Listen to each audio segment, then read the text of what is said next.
salaamaaleykum ñu ngi leen di nuyu bu baax a baax tey amaat mbégte ànd ak yéen ci ganu matinal bi tey ñuy dalal Mody Sow di expert en chaîne de valeur développement institutionnel et organisationnel ngeen miin ko itam ci suñuy waxtaan ñu war a waxtaanee li nga xamante ni moom moo di jafe-jafe yu ñu nemmeeku ci soble si teg koy gët jafe ci yenn bërëb yi njëg yi itam yokku ba jéggi dayoo ñu war a waxtaanee anal moo waral li ni mel ak nees la ñu mën a def ba saafara ko ñu ngi lay nuyu bu baax a baax te am mbégte dalal la ci gan matinal bi. waaw maa ngi leen di nuyu maa ngi lay nuyu Kandji nuyu waa ITV auditeurs yi ak seen ñi nekk bien sûr sur seen plateforme yëpp. alors ñu gis fan yi yëpp li nga xamante ni moom la ñu tuddee la star entre guillemets fii ci Sénégal muy soble si ndax ni nga xamante ni noonee la jafe ci yenn bërëb yi waaye itam njëg yi yokku ba jéggi dayoo ba askan wi ñëpp yëg ko tey suñu réew ñu gis ne également bëri na ñoo xamante ni ñu ngi ciy yëngatu mais période bi surtout luy jege màggal gi bu yegsee rek dañuy nemmeeku rupture bi ni mel ana lan mooy sabab loolu. bon xam naa ne li ko war a sabablu mooy certainement production bi ñuy produire li mu bëri yëpp amuñu ay moyens de conservation yi nga xam ne mën nañ ko conserver mais conserver aussi dañuy conserver produit ba nga xam ne mën nga ko conserver c'est-à-dire production bu baax quoi et ça c'est un problème mu qualité bi. Maintenant conserver oignon c'est pas très compliqué parce que duñ ko def ci chambre froide dañ koy def ci ay hangar yi nga xam ne dafa war a sedd. bon en même temps ventilé am ay clé nga xam ne da ngay jaar foofu tous les matins xool yi nga xam ne ñu ngi xaw a nëb bon nga génne leen daal di leen ber. bon hangar yooyu on a ay matériaux locaux fii comme latérite bi comme argile bi nga xam ne mën nañ ko construire. pas ak ay sable ak ciment parce que dafay tàng mais argile mu am ay murs yu épais nga xam ne aussi toiture bi dañ koy xool mu bañ a nekk zinc et puis mu am une bonne ventilation loolu dans n'importe quelle zone du pays nit ñi mën nañ ko def mais xelu décideurs yi du ci dem on parle de chambre froide. et puis sooy def conservation aussi mën nga ko def ci zone de production yi. mais c'est surtout ci zone de consommation yi nga war a defar ces infrastructures de conservation pour que ñi nga xam ne ñoo yëngatu ci soble bi bon ñu mën ko jëfandikoo au lieu que ñu indi seen soble yi di ko empiler comme ça muy am yu yàqu. bon mu am vraiment ay infrastructures yi nga xam ne dina leen mën a permettre ñu kii bi. loolu benn aspect la beneen aspect bi mooy rendement yi dañoo faible parce que Sénégal tey waroon nekk un des plus grands pays exportateurs d'oignons. déjà am na ñuy exporter fii soble ay kii ay hollandais ay espagnol day ñëw fii di bay soble di ko exporter. mais ñooñu ci beneen dëkk la ñu jógee ñëw fii di fi bayee. waaw dañuy mooy gars yi ñëw fii rek récupérer les investissements yi ñu def en faveur des jeunes par exemple. investissement tool yi ñu defaroon pour ANIDA pour insérer jeunes yi. ñu si bëri ñoom ñooy ñëw di ko exploiter parce que jeunes yi abandonné nañu investissement yooyu mais loolu moom mooy la nga xam ne aussi suñu ko jéemoon régler problématique boobu production bi dina augmenter mais surtout li tax production yi faible au Sénégal. c'est que suñu sol yu bëri dafa acide. suuf si dafa acide. c'est-à-dire le pH est en deçà de 6,50 bon donc ce qui fait que suñu amul ay engrais ay produits yi nga xam ne dañuy relever pH bi ba 6,50 ba 7,50 lépp loo fi mënta def tu as des rendements très faibles et loolu c'est un gros problème et état bi jusqu'à présent amul ay programme INP def na ci ay liggéey yu bëri. bon waa USAID aussi def nañu cartographie des sols xam nañu sol yu nga xam ne dañoo acide sol salé yi sol yi nga xam ne mais grosso modo suuf si sonn. suuf si sonn na et laaj na traitement mais sànq ci say biir wax da nga ni fii am na si ñoo xamante ni sax ñu ngi exporter li nga xamante ni moom moo di soble si mais ci yeneen réew lañ bàyyeekoo di koy bàyyee fii nii alors que ñun la demande nationale n'est pas satisfaite comment est-ce qu'on peut comprendre situation boobu noonu. Bon, c'est une situation difficile à comprendre xam nga moom ku ñëw fii investir pour jaay d'ailleurs ñii di jógee dans ces pays du nord là dañu am d'abord seen marché foofu. dañu am seen clientèle donc banques yi ñooy nekk seen gannaaw ñu appuyer leen pour ñu béy fi ay melon béy fi ay pastèque béy fi ay oignon béy fi tomate béy fi poivron béy fi lu nekk et loolu ça existait dans les années 72 ak bët Sénégal. Déjà dans ces années-là bët moo installé woon na fii ay milliers de tonnes d'haricots verts de melon de tomates la ñu doon exporter donc ñooñu dañuy ñëw ak seen ay marché donc suñ li ñu fi mën a jaay mooy les rebuts c'est-à-dire suñuy defee tri ba bari li nga xam ne mënul dem ci exportation yooyu mën nañ kii mais loolu suñ ko jaayee aussi baana yi moom la ñuy jëkkante parce que moom moo gën a neex a conserver au niveau des marchés soo ko yoree mën nga ko conserver te du gaaw a yàqu ndax technique culturelle yi ñu développé par rapport ak suñu soble bi waaw. Est-ce que ça veut dire que ni parce que junñu nga ko également ci début bi muy la qualité est-ce que ñun suñu qualité soble bi dafa xaw a des et que mënul compétir peut-être ak yeneen yi nga xamante ni ñooy jóge bitim réew ak yooyu. Mais bien sûr que dafa des parce que c'est des petits producteurs ñoo ci gën a bari alors ils n'ont pas l'information amuñu organisation bi amuñu ay ressources yu leen encadrer suffisamment pour ñu préparer teel dem seen campagne loolu c'est un problème beneen problème bi mooy dañoo nekk dans des situations de précarité les petits producteurs en général dañuy jaay seen récolte avant muy arriver à maturité et ça c'est un gros problème et dans les dañuy jaay soble si laata muy ñor dëgg. toutes les productions Sénégal fii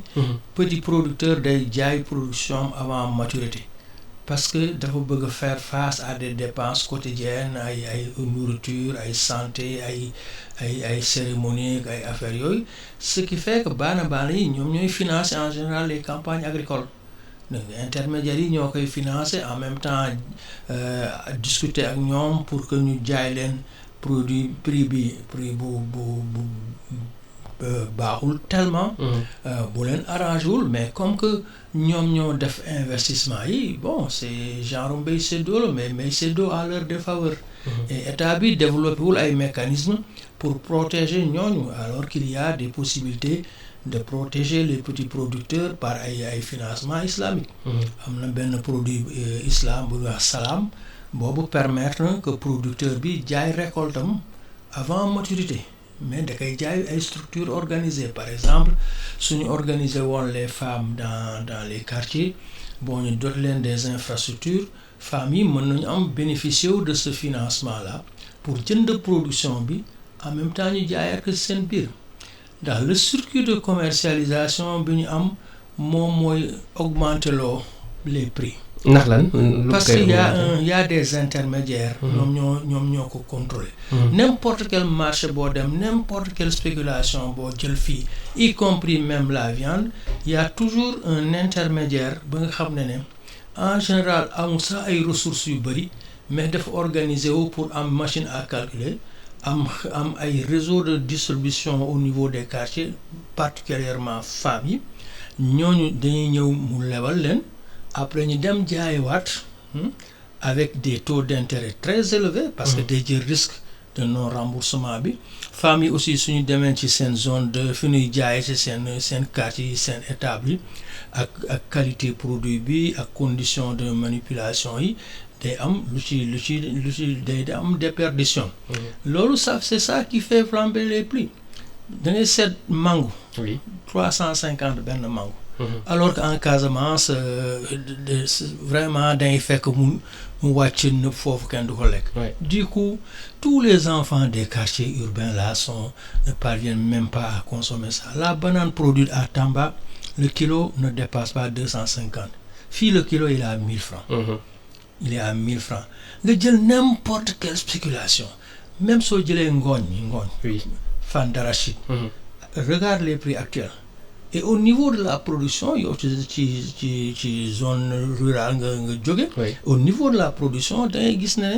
le sac il l'achète avant maturité à 700 000 francs alors que c'est des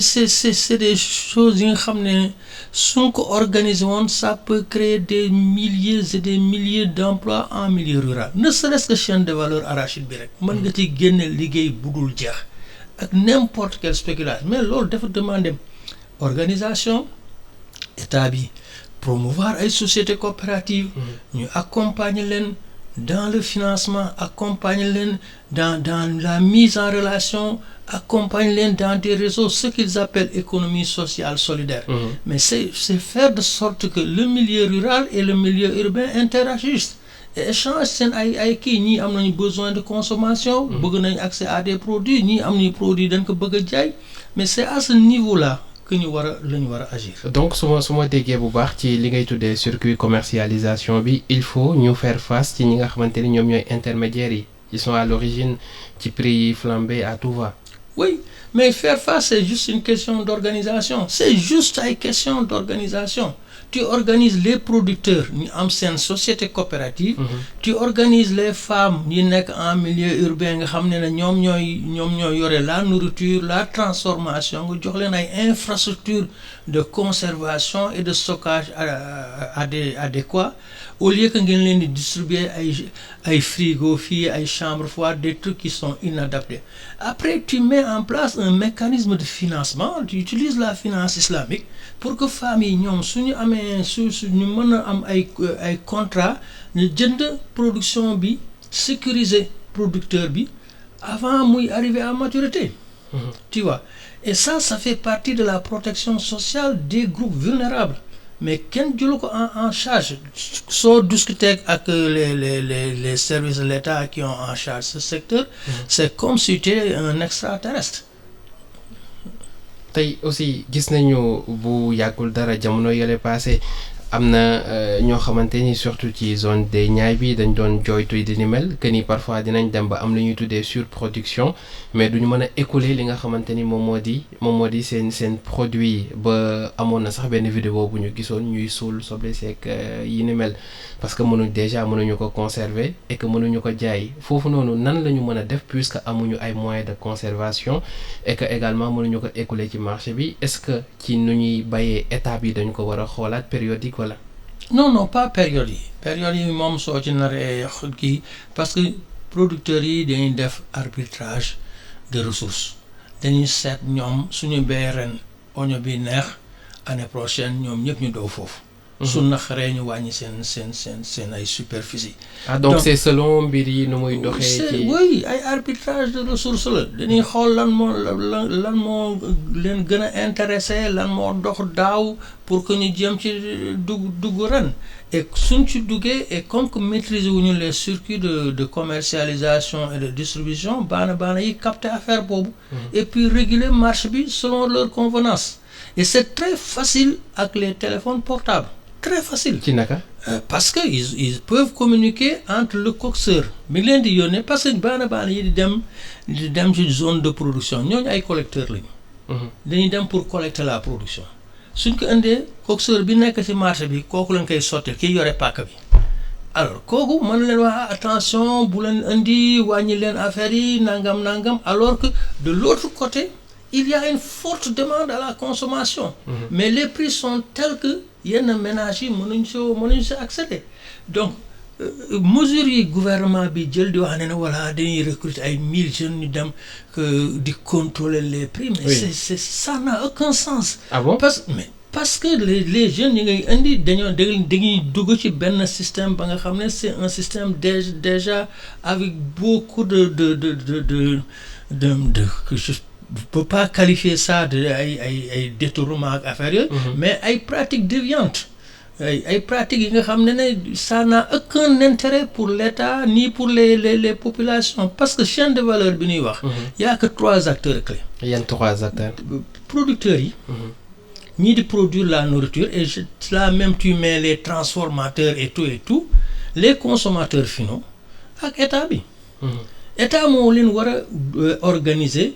aider leen à ce qu'ils s'organisent def ay mécanismes yi nga xam ne c'est des mécanismes qui peuvent fonctionner et puis ñoom ñu gérer ko producteurs yi ak consommateurs yi organisés dinañ fay ay taxes sur la production tel n'est pas le cas actuellement dans la plupart qui soo jaayee sa ngooñu gerte Danton tu ne vas pas payer de TVA alors que si c'était la coopérative qui vendait ça il y aurait une taxe pour l'agriculture, pour les éleveurs, pour les communautés. Consommateur bi dina fay TVA loolu état bi moo koy récupérer pour mën a réinvestir dans le développement agricole. Et dans le développement agricole actuellement depuis indépendance à nos jours c'est maintenant que les conditions sont beaucoup plus favorables. Avant ndax lan. Parce que le président Macky quoi qu'on dise. Il a réalisé des investissements utile laa wax. utile c'est-à-dire def na ay pistes ay routes il a fait un désenclavement interne ak externe foo dem mën nga am télécommunication mën nga téléphoner. C'était pas le cas il y a cela quelques années. Il y a les ponts qu'on devrait faire sur certains cours d'eau il les a réalisé na ay autoroutes donc tu peux évacuer ta production très rapidement vers les zones de consommation def na un marché d'intérêt national bu nekk Diamniadio dont les producteurs ne sont même pas au courant la plupart ne savent même pas ce qui se passe dans ce truc-là alors que c'est un instrument de la promotion de la commercialisation au niveau national et au niveau international. Foofu dafa am manque de communication. amul communication xamuñu ko nit ñi xamuñu ko. Les producteurs ne savent même pas parce qu'on met en place ay infrastructures. duñu def l'accompagnement l'ingénierie sociale pour communiquer sur ça pour nit ñi comprendre affaire yooyu et ça c'est le rôle des médias. C'est le rôle des médias li ñuy wax subvention aux médias les médias ont tellement d'opportunités à accompagner l'État ñu fay leen pour que ñoom ñëpp ñu mën a respirer am possibilité de créer un environnement favorable plutôt que ci contexte yu ñu nekk donc aujourd'hui tu as l'électricité dans la quasi-totalité des villages là beaucoup de villages yu ñu électrifiés yi am na yi nga xam ne def nañu seen porte yi ils attendent mais ça c'est aussi les procédures quand tu as une structure benn structure comme la Sénélec bon mu nga xam ne moo war a jël loolu lépp ça devient compliqué. Donc le véritable problème ci li ngay expliquer sànq ba léegi problème organisation la. Principal problème c'est un problème d'organisation. Mais la formation également parce que boobu ba léegi ñu ngi koy wax ñun suñu baykat yi dafa mel ni dañ nekk ci benn méthode boo xamante ni de monde bi ni muy évoluer daf ko xaw a dépasser un peu est-ce que loolu itam duñu ci accès bu ñu bëggee régler ce problème là. Mais xam nga formation bi mënul nekk ay formation intramuros ça peut être du vécu. Formation c'est du vécu mën nga dem salle de classe ñu jox la toutes sortes de théories mais tant que dunduloo ko doo ko mën a porter doo ko mën a assimiler donc formation boobu il faut ñu mettre en place ay mécanismes yu leen jox information yi et information tu peux l'obtenir à partir des télés des radios communautaires tu peux faire plein de choses parce que depuis des millénaires ñu ngi béy si c'est seulement les itinéraires techniques loolu c'est très simple mais ana produit yu bees yi foo koy mën a jëlee fan nga mën a kii def say analyse suuf fan nga mën a am yenn résultats yi nan nga c'est ça ce travail là moom moo amul. Alors pour ñu jeexal ci kii bi am na aussi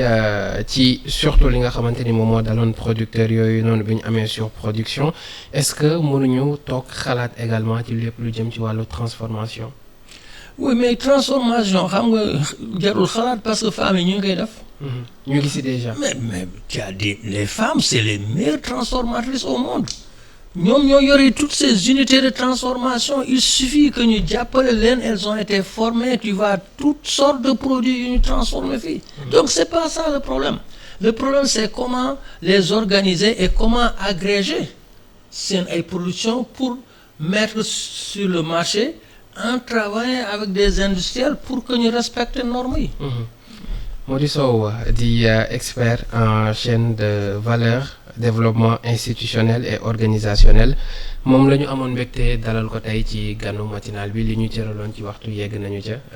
jaajëfal la bu baax a baax ci waxtaan bi. waaw maa ngi leen di jaajëfal aussi di leen jaajëfal si seen liggéey bi ngeen def et j'espère que dañ leen di encourager pour que ñu gën a améliorer suñu situation réew. merci beaucoup jaajëfal leen yéen itam mbokk yi doon teewlu ci iRadio ak ci ITV fii la ñuy yemandi ci ganu matinal bi jox leen rendez-vous ëllëg incha allah ak beneen gan merci à tous et très bonne journée.